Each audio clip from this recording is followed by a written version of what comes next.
मस्त नगरियों, स्वागत है आपका अपने मम्मी ठास चैनल पे।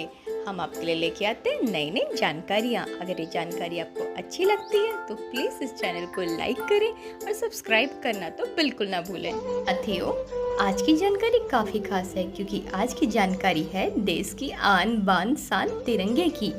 स्वतंत्रता दिवस हो या फिर गणतंत्र दिवस हो, तिरंगे की फहराने की गरिमा तो कुछ और ही होती है। पर दोस्तों, क्या आपको पता है कि तिरंगे का जन्मदिन कब होता है? साथियों, आज यानी 22 जुलाई को हमारे राष्ट्रीय ध्वज तिरंगे का जन्मदिन है। भारत की आज़ादी मिलने के 23 दिन पहले यानी 22 जुलाई 1947 को संविधान सभा ने आधिकारिक रूप से राष्ट्रीय ध्वज को अपनाया था। अनगिनत कहानियां लिखी गई है राष्ट्रीय ध्वज के इतिहास में। पर दोस्तों, क्या आपको पता है कि सबसे पहला राष्ट्रीय ध्वज किसने बनाया था? तो चलिए ले चलते हैं आपको राष्ट्रीय ध्वज के इतिहास में। Star of India. दोस्तों, सबसे पहले जिस ध्वज को ब्रिटिश प्रतीकों पर आधारित करके तैयार किया गया था उसे कहा गया स्टार ऑफ इंडिया। अमूलन यह कई तरीके के झंडों का एक समूह था जिसका प्रस्ताव खुद ही ब्रिटिश के शासक की तरफ से आया था।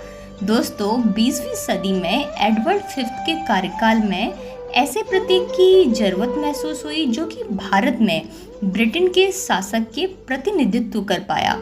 इसमें गणेश जी, माँ काली की छवि अंकित थी, लेकिन बाद में इस झंडे को निरस्त कर दिया गया क्योंकि यह किसी एक धर्म विशेष की ओर को ज्यादा झुकाव महसूस कर रहा था। बंगाल विभाजन के समय पे नए झंडे का प्रारूप दिया गया। 1905 में जब बंगाल विभाजन हुआ तो एक नया झंडा जो कि देश को एक करने के मकसद से तैयार किया गया, वंदे मातरम, इस झंडे का नाम दिया गया।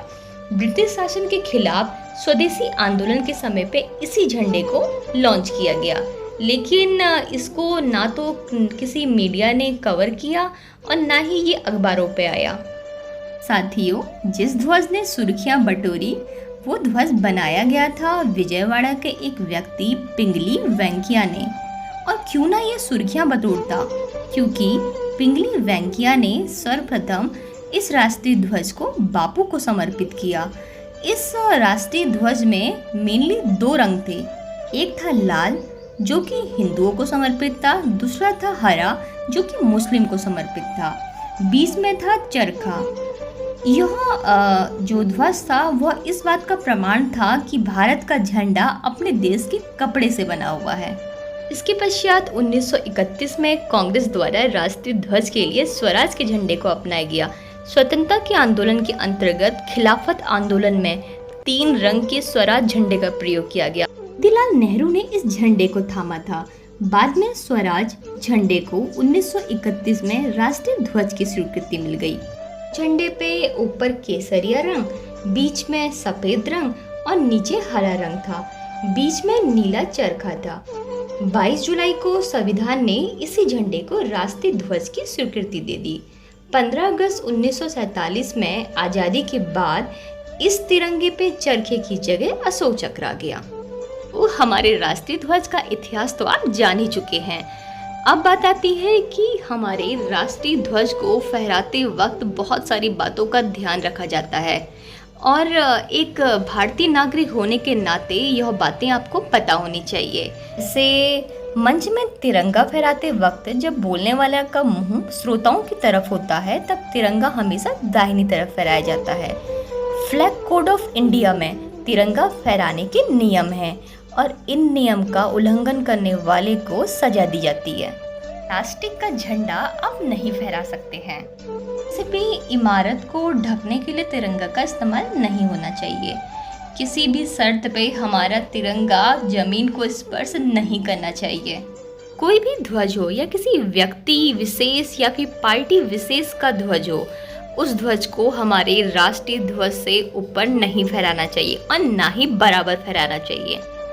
साथियों, पहले विशेष दिवस जैसे गणतंत्र दिवस या फिर स्वतंत्रता दिवस में ही ध्वज को फहराया जाता था, लेकिन 22 दिसंबर 2002 के बाद से आम जनता भी अपने घर पे या फिर ऑफिस में आम दिनों में भी ध्वज को फहरा सकती है। इसके पश्चात तो 2009 पे तिरंगे को रात में भी फहरा सकने की अनुमति आ गई। साथियों, क्या आपको पता है कि राष्ट्रीय शोक में तिरंगे के कुछ अलग नियम होते हैं। भारतीय संविधान के अनुसार राष्ट्रीय शोक घोषित होने पर केवल कुछ समय के लिए तिरंगा झुका दिया जाता है, लेकिन सिर्फ उस भवन का तिरंगा झुका होता है जहां व्यक्ति का पार्थिव शरीर रखा गया है, जिसके लिए राष्ट्रीय शोक घोषित किया गया है। लेकिन पार्थिव शरीर के भवन से बाहर जाने के बाद फिर से ध्वज को फहरा दिया जाता है। साथियों, तिरंगे के लहराने का सही मायना है कि हम स्वतंत्र हैं। हम स्वतंत्र हैं सोचने के लिए, हम स्वतंत्र हैं कुछ भी करने के लिए। जाने यह स्वतंत्रता कितने ही लोगों की कुर्बानी का फलस्वरूप हमें मिली हुई है। यह तिरंगा यूं ही लहराते रहे, जो प्रतीक है कि हम स्वतंत्र हैं, जो प्रतीक है कि हम किसी के भी अधीन नहीं हैं। साथियों, आशा करती हूँ कि हमारे राष्ट्रीय ध्वज के बारे पे कुछ तो आपको इस वीडियो से पता चला होगा। अगर ये आपको वीडियो अच्छी लगी तो प्लीज़ इस वीडियो को लाइक करें और चैनल को सब्सक्राइब करना तो बिल्कुल ना भूलें। Thanks for watching.